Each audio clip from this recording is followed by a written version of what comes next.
La elegante mansión en las lomas de Chapultepec relucía bajo el cálido sol de la Ciudad de México. Los amplios ventanales reflejaban los rayos dorados, mientras Verónica García contemplaba el jardín desde la terraza. A sus 32 años, había logrado lo que muchas soñaban: estar casada con uno de los empresarios más influyentes del país. Sin embargo, la realidad distaba mucho de ser un cuento de hadas.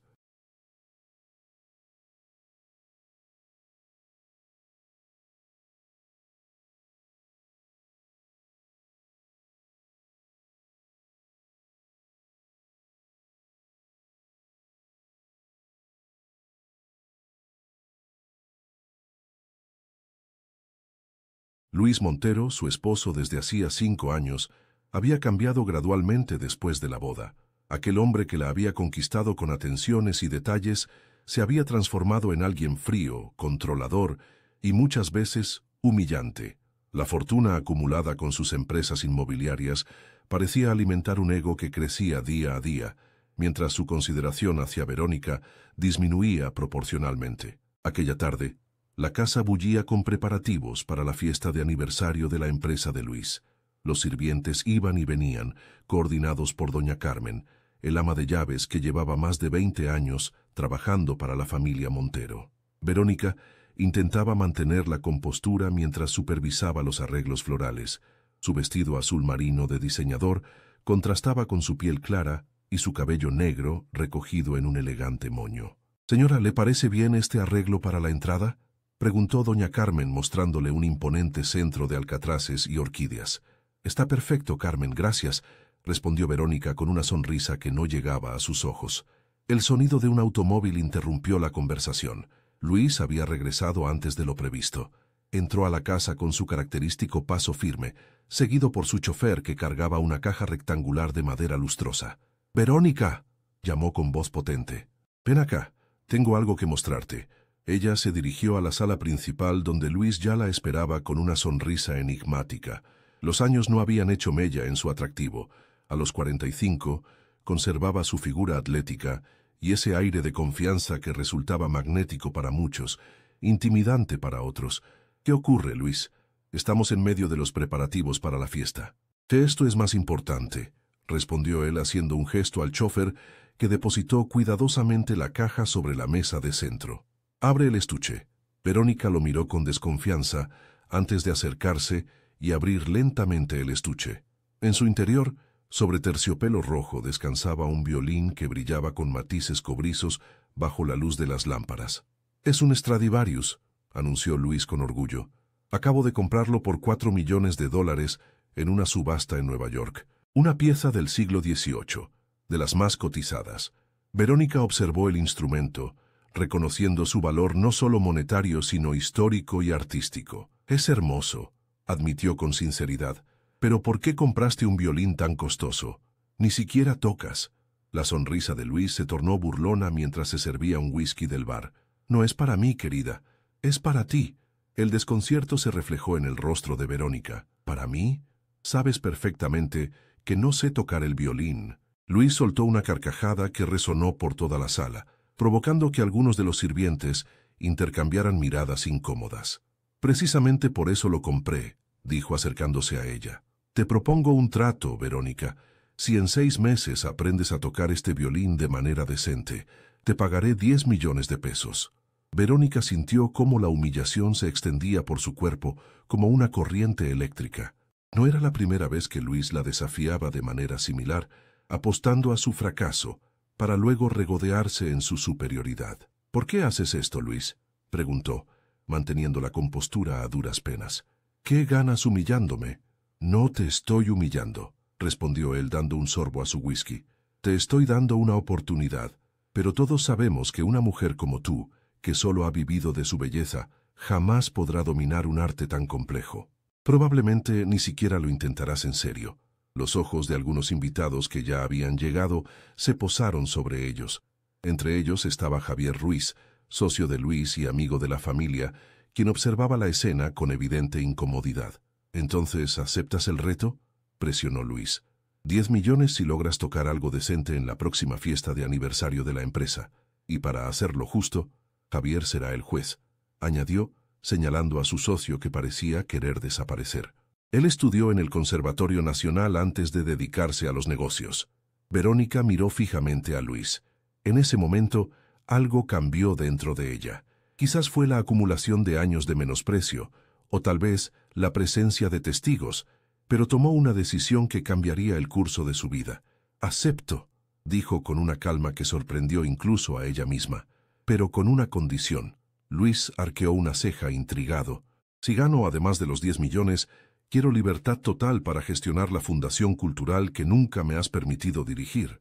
Luis soltó otra carcajada, esta vez acompañado por algunos de sus amigos que se habían acercado. «Hecho», exclamó, extendiendo su mano para sellar el trato.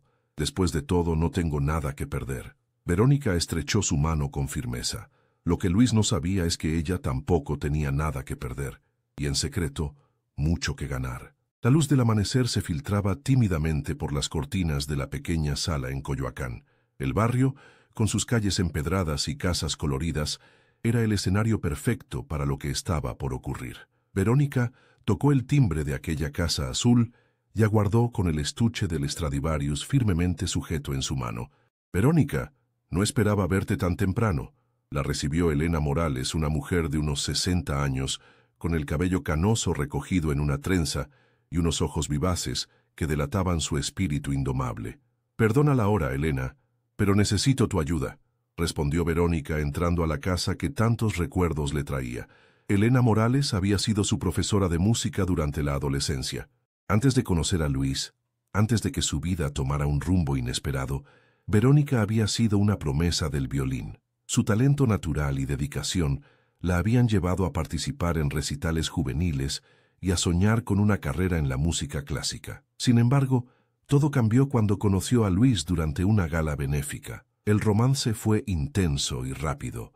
El matrimonio, una decisión que entonces parecía perfecta, pero que ahora cuestionaba cada día. «¿Qué te trae por aquí después de tantos años?», preguntó Elena sirviendo café en tazas de cerámica artesanal. «La última vez que te vi fue en tu boda». Verónica respiró profundamente antes de abrir el estuche del violín. Los ojos de Elena se abrieron de par en par al reconocer el instrumento. «Dios mío, ¿es lo que creo que es?» «Un Stradivarius, sí», confirmó Verónica. «Luis lo compró recientemente y me ha retado a aprender a tocarlo en 6 meses. Si lo logro, ganaré 10 millones y la dirección de una fundación cultural». Elena la miró fijamente, procesando la información. «Pero Verónica, tú ya sabes tocar el violín. Fuiste una de mis mejores alumnas». Verónica sonrió con tristeza. «Luis no lo sabe. Nunca le conté sobre mi pasado musical. Cuando nos conocimos, yo ya había abandonado la música por petición de mis padres, que querían que me concentrara en una carrera más práctica. Y después, con Luis», su voz se quebró ligeramente. «Él siempre ha preferido que sea simplemente la esposa perfecta, la anfitriona ideal, no alguien con talentos propios». Elena se sentó junto a ella, tomando sus manos entre las suyas. «Entonces, ¿cuál es el plan? ¿Fingir que estás aprendiendo mientras recuperas tu técnica en secreto?» Verónica asintió.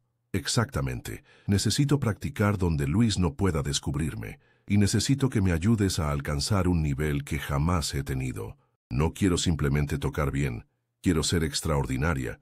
En las semanas siguientes, Verónica estableció una rutina meticulosa. Para Luis y el resto del mundo, tomaba clases básicas de violín con un profesor recomendado por amigos, mostrando un progreso lento pero constante. Esas sesiones eran en realidad una coartada para sus verdaderos entrenamientos con Elena, quien había sido no solo profesora sino concertista de renombre internacional antes de retirarse. La antigua bodega de instrumentos del Conservatorio Nacional, ahora convertida en sala de prácticas, gracias a los contactos de Elena, se convirtió en el santuario de Verónica. Allí, durante horas, recuperaba la técnica perdida y descubría nuevas posibilidades en sus manos. «Mantén la muñeca flexible», indicaba Elena mientras Verónica interpretaba un pasaje particularmente complejo de Paganini. «Recuerda que la tensión es enemiga del sonido puro». A medida que pasaban los días, Verónica no solo mejoraba técnicamente, sino que redescubría la pasión que había enterrado años atrás.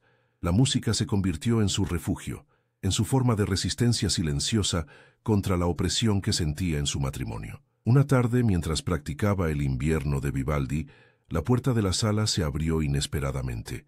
Verónica se detuvo en seco, temiendo haber sido descubierta, pero quien entraba era Javier, el socio de Luis y designado juez del desafío. «Sabía que te encontraría aquí», dijo con una sonrisa cómplice. «Elena fue mi maestra también hace muchos años». Verónica bajó lentamente el violín, evaluando la situación. «¿Vas a contarle a Luis?». Javier negó con la cabeza, acercándose para observar mejor el instrumento. «No, de hecho quiero ayudarte. Luis ha ido demasiado lejos esta vez con sus juegos de poder». Fue entonces cuando Javier reveló algo que cambiaría la perspectiva de Verónica.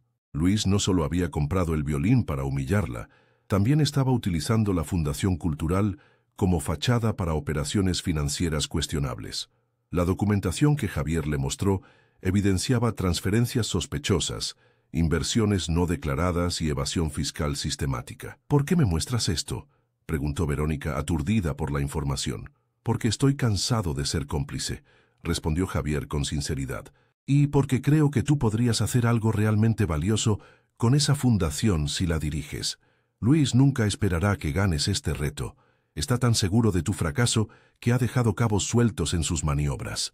Esa noche, mientras regresaba a la mansión, Verónica sintió que el peso del Stradivarius en sus manos era diferente. Ya no era solo un instrumento, sino un arma. No solo estaba recuperando su pasión por la música, estaba quizás encontrando una vía para su propia liberación. La colonia Roma se despertaba con el bullicio típico de un sábado por la mañana. Los cafés abrían sus puertas, los puestos del mercado de artesanías comenzaban a instalarse, y el aroma del pan recién horneado se mezclaba con el de los tamales que vendían en la esquina. En medio de ese ambiente vibrante, Verónica caminaba con paso decidido hacia un pequeño estudio de grabación escondido entre edificios Art Deco.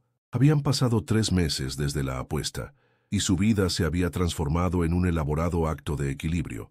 Para Luis, ella seguía siendo la esposa que intentaba, sin mucho éxito aparente, aprender a tocar un instrumento demasiado complejo para sus capacidades. La realidad, sin embargo, era muy diferente. El estudio pertenecía a Roberto Mendoza, un viejo amigo de Elena que había dedicado su vida a grabar y preservar la música tradicional mexicana. Roberto había aceptado prestarle el espacio a Verónica para sus prácticas más intensivas, aquellas que requerían equipamiento profesional de grabación para analizar cada detalle de su interpretación. «Buenos días, Vero», la saludó Roberto mientras ajustaba algunos micrófonos. «¿Lista para la sesión de hoy?».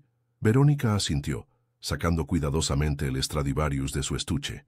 Ese día trabajarían en el concierto para violín No. 1 de Bruch, la pieza que había decidido interpretar para el reto. La elección no era casual. Combinaba pasajes de gran intensidad emocional con otros de virtuosismo técnico, perfectos para demostrar tanto dominio como sensibilidad musical. Mientras se preparaba, Verónica recibió un mensaje de Luis. «Cena importante con inversionistas esta noche. Asegúrate de estar presentable». Esos mensajes concisos, más órdenes que comunicaciones entre esposos, se habían vuelto habituales. Verónica respondió con un simple «ahí estaré» y continuó con su práctica. Las horas pasaban volando cuando tocaba. La música la transportaba a un estado donde Luis, la mansión y las complicaciones de su vida desaparecían temporalmente. Solo existían ella, el violín y las notas que emergían como una extensión de su ser. «¿Estás lista?», declaró Elena después de escuchar una interpretación completa del primer movimiento. «Técnicamente es impecable, pero lo más importante es que suena genuino, honesto. Tocas desde el alma, Verónica, y eso es algo que no se puede enseñar». Esa tarde, mientras se preparaba para la cena, Verónica observaba su reflejo en el espejo del vestidor. El vestido negro de diseñador contrastaba con la sencillez de la ropa que usaba durante sus sesiones de práctica. Era como contemplar a 2 mujeres diferentes, la esposa trofeo de Luis Montero y la violinista apasionada que estaba renaciendo en secreto. La cena transcurría con la monotonía habitual de los eventos sociales de alto nivel en Ciudad de México. El restaurante, ubicado en Polanco, era uno de esos lugares exclusivos donde el menú no tenía precios, y la lista de espera para una reservación se extendía por meses, a menos que fueras alguien como Luis Montero. Entre plato y plato, Verónica observaba a su esposo interactuar con los inversionistas extranjeros. Su carisma era innegable, su habilidad para los negocios evidente, si solo esas cualidades no estuvieran acompañadas por una frialdad calculadora y una falta total de escrúpulos. «¿Y cómo va tu aventura musical, querida?», preguntó Luis de repente, dirigiéndose a ella con una sonrisa que no alcanzaba sus ojos. «Mi esposa está aprendiendo a tocar el violín», explicó a los invitados. «Le he propuesto un pequeño reto para motivarla». Verónica mantuvo la compostura, consciente de que cada palabra, cada gesto, formaba parte del juego que estaba jugando. «Va lentamente», respondió con fingida modestia. «Es más difícil de lo que imaginaba». Luis rió, satisfecho con la respuesta. «Te lo dije. Algunas habilidades requieren más que belleza y buenas intenciones». La velada continuó, y con cada comentario condescendiente de Luis, la determinación de Verónica se fortalecía. Ya no se trataba solo de ganar la apuesta o de recuperar su pasión por la música. Era una cuestión de dignidad, de recuperar el control sobre su propia vida. Al regresar a casa, mientras Luis se encerraba en su despacho para continuar trabajando, Verónica recibió un mensaje de Javier con nueva información sobre las operaciones financieras de la fundación. Según los documentos que había conseguido, Luis estaba utilizando la organización para canalizar fondos hacia cuentas en paraísos fiscales, aprovechando la compra de obras de arte y la organización de eventos culturales como justificación para movimientos de grandes sumas. Verónica comenzó a entender el verdadero motivo detrás de la resistencia de Luis a que ella dirigiera la fundación. No era simple machismo o control, era protección de un esquema elaborado de lavado de dinero. Esa noche, mientras Luis dormía, Verónica se deslizó silenciosamente hasta una pequeña habitación que había adaptado como estudio de práctica en un ala poco utilizada de la mansión. Con sordina en el violín para amortiguar el sonido, practicó hasta que los primeros rayos del sol comenzaron a asomarse por el horizonte. Su plan tomaba forma. No solo demostraría su talento en la fecha señalada, sino que utilizaría la ocasión para exponer las actividades ilícitas de Luis. Javier había acordado proporcionar la documentación necesaria a las autoridades fiscales, sincronizando la investigación oficial con el día de la presentación. El tiempo seguía su curso implacable. 4 meses después de la apuesta, la transformación de Verónica era evidente para quienes realmente la conocían. Su postura, su mirada, incluso la forma en que hablaba, reflejaban una nueva confianza. Ya no era la mujer sumisa que agachaba la cabeza ante los comentarios hirientes de su esposo. Durante este tiempo, Luis seguía con su rutina habitual, ajeno a los cambios profundos en la mujer que dormía a su lado. Ocasionalmente, pedía a Verónica que le mostrara sus avances con el violín, ocasiones que ella aprovechaba para fingir una torpeza cada vez menos convincente. Su actuación debía ser perfecta, lo suficientemente mejorada para justificar las horas de práctica, pero no tanto como para despertar sospechas. La fecha del aniversario de la empresa se acercaba, y con ella el momento en que todas las máscaras caerían. Verónica estaba lista no solo para tocar, sino para reclamar su libertad.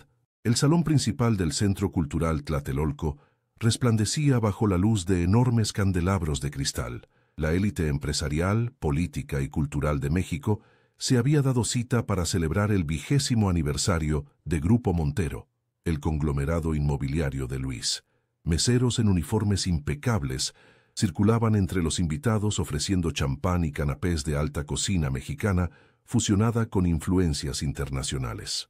En un rincón apartado, Verónica ajustaba cuidadosamente las cuerdas del Stradivarius. Su vestido rojo, diseñado especialmente para la ocasión, captaba miradas de admiración. Elena, que había sido invitada como profesora de Verónica, la observaba con orgullo maternal. «¿Estás lista?», preguntó en voz baja.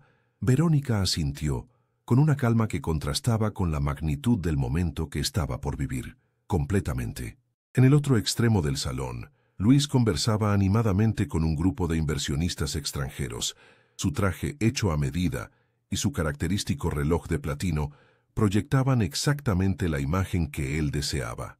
Éxito, poder, control absoluto. De tanto en tanto, miraba hacia donde estaba Verónica con una sonrisa condescendiente, anticipando ya el fracaso que, estaba seguro, ella protagonizaría. Javier se acercó a Verónica, entregándole disimuladamente una pequeña memoria USB. «Todo está listo», murmuró. «Los representantes de la Fiscalía están entre los invitados, como acordamos. La presentación con las pruebas está cargada en el sistema, lista para proyectarse después de tu interpretación». El corazón de Verónica latía acelerado, pero sus manos permanecían firmes. Años de disciplina musical le habían enseñado a canalizar los nervios en energía creativa. A las 9 en punto, Luis subió al pequeño escenario que habían instalado en el salón. El murmullo de conversaciones se apagó gradualmente mientras él tomaba el micrófono. Distinguidos invitados, amigos, socios y colaboradores, comenzó con su habitual tono seguro. Es un honor compartir con ustedes no solo la celebración de 2 décadas de éxitos empresariales, sino también un pequeño experimento cultural que mi esposa y yo hemos estado desarrollando. Verónica observaba cómo Luis tejía la narrativa a su conveniencia, presentando el reto como una iniciativa conjunta, una anécdota divertida para entretener a los invitados. Hace exactamente 6 meses, adquirí un violín Stradivarius y propuse a Verónica un desafío: aprender a tocarlo en este tiempo. Si lo lograba, ganaría 10 millones de pesos y la dirección de nuestra fundación cultural, continuó, provocando risas cómplices entre algunos invitados que conocían la historia. Esta noche conoceremos el resultado. Javier Ruiz, mi socio y amigo, con formación en el Conservatorio Nacional, será nuestro juez imparcial. Luis extendió la mano hacia donde estaba Verónica, invitándola a subir al escenario. «Querida, es tu momento». Con el Stradivarius firmemente sujeto, Verónica avanzó entre los invitados que abrían paso con expresiones que oscilaban entre la curiosidad y la compasión anticipada. Al pasar junto a Luis, percibió su colonia cara mezclada con el aroma del brandy que había estado bebiendo. Le dirigió una mirada que él no supo interpretar. No era sumisión, ni miedo, ni siquiera desafío. Era la mirada de alguien que ya ha ganado. El silencio se hizo absoluto cuando Verónica se posicionó en el centro del escenario. Colocó el violín bajo su mentón con la naturalidad de quien ha realizado ese gesto miles de veces. Respiró profundamente y comenzó a tocar. Las primeras notas del concierto de Bruch, suaves y melancólicas, flotaron por el salón. No había pianista acompañante, no lo necesitaba. El violín solo, en sus manos, llenaba el espacio con una presencia sonora que capturó inmediatamente la atención de todos los presentes. A medida que la pieza avanzaba, el asombro se reflejaba en los rostros de los invitados. Luis, inicialmente sonriente, fue transformando su expresión. La confusión dio paso a la incredulidad y finalmente al entendimiento de que había sido engañado. Verónica tocaba con una maestría que solo puede surgir de años de práctica y un talento innato. Sus ojos, a veces cerrados, a veces abiertos pero mirando más allá del público, revelaban una conexión profunda con cada nota. No estaba simplemente interpretando música, estaba contando su historia, expresando años de frustración, redescubrimiento y finalmente, liberación. El movimiento alcanzó su clímax y los dedos de Verónica volaron sobre las cuerdas con una precisión y velocidad que arrancaron exclamaciones de admiración. La tensión dramática de la pieza reflejaba perfectamente el momento que estaba viviendo. Un punto de inflexión, una batalla que se ganaba con cada arcada. Cuando la última nota vibró en el aire y finalmente se desvaneció, el silencio que siguió duró apenas un segundo antes de que estallara una ovación atronadora. La audiencia, puesta en pie, aplaudía con entusiasmo genuino. Algunos rostros mostraban lágrimas de emoción, otros, pura admiración. Todos excepto Luis, que permanecía sentado, su rostro una máscara de furia contenida. Verónica realizó una elegante reverencia y, aprovechando el momento, tomó el micrófono. «Gracias», dijo con voz clara y firme. «Muchos de ustedes se estarán preguntando cómo es posible que haya aprendido a tocar así en solo 6 meses. La respuesta es simple: no lo hice». Un murmullo recorrió la sala mientras Verónica continuaba. «Estudié violín durante mi adolescencia y parte de mi juventud, antes de conocer a Luis. Era una promesa del Conservatorio Nacional, pero dejé la música cuando nos casamos». Hizo una pausa, observando cómo Luis se levantaba lentamente de su asiento. Mi esposo jamás se interesó lo suficiente en mí como para conocer esta parte fundamental de mi vida. Su apuesta no fue un reto, sino un intento más de humillarme. Luis avanzó hacia el escenario, pero Javier y 2 hombres más, que se identificaron discretamente como agentes fiscales, le bloquearon el paso. Sin embargo, esta noche no se trata solo de música, continuó Verónica. Se trata de verdad y justicia. Con un gesto indicó a los técnicos que proyectaran el contenido de la memoria USB. En la gran pantalla aparecieron documentos, transferencias bancarias y correos electrónicos que evidenciaban el esquema de lavado de dinero operado a través de la Fundación Cultural. Durante años, la Fundación Montero para las Artes ha sido utilizada como fachada para operaciones financieras ilícitas, explicó con calma. Lo que debería haber sido un vehículo para apoyar el talento artístico nacional se convirtió en un mecanismo de evasión fiscal y lavado de activos. El caos se desató en el salón. Algunos invitados vinculados a las operaciones ilícitas intentaron salir discretamente, solo para encontrar que las puertas estaban vigiladas por agentes de la fiscalía. Luis, comprendiendo la magnitud de lo que estaba ocurriendo, intentó acercarse a Verónica, pero fue detenido por los agentes que ahora se identificaban abiertamente. En medio de la confusión, Verónica volvió a levantar el violín y, con una serenidad sorprendente, interpretó una melodía tradicional mexicana, una canción de libertad que su abuela le había enseñado cuando era niña. Las notas, dulces y nostálgicas, contrastaban con el drama que se desarrollaba a su alrededor. Mientras Luis era escoltado fuera del salón, sus miradas se cruzaron una última vez. No hubo palabras, no eran necesarias. El violín había hablado por ella. Epílogo. 6 meses después, Verónica contemplaba la Ciudad de México desde la ventana de su nuevo apartamento en La Condesa. El Stradivarius, ahora legalmente suyo tras el acuerdo de divorcio, descansaba sobre un soporte especial junto a partituras de un concierto que prepararía para la reinauguración de la Fundación Montero para las Artes, ahora bajo su dirección y con un enfoque genuino en el apoyo al talento musical mexicano. Luis enfrentaba un largo proceso judicial por fraude fiscal y lavado de dinero. Su imperio empresarial se desmoronaba bajo investigaciones que revelaban años de prácticas corruptas. El timbre sonó, anunciando la llegada de Elena y Javier para la cena que había organizado. Mientras se dirigía a la puerta, Verónica sonrió al recordar las palabras que Luis había pronunciado aquella tarde, cuando todo comenzó. Te pago millones si sabes tocar este violín. Al final, había ganado algo mucho más valioso que dinero: su libertad, su pasión y, sobre todo, la certeza de que nunca más permitiría que nadie la silenciara.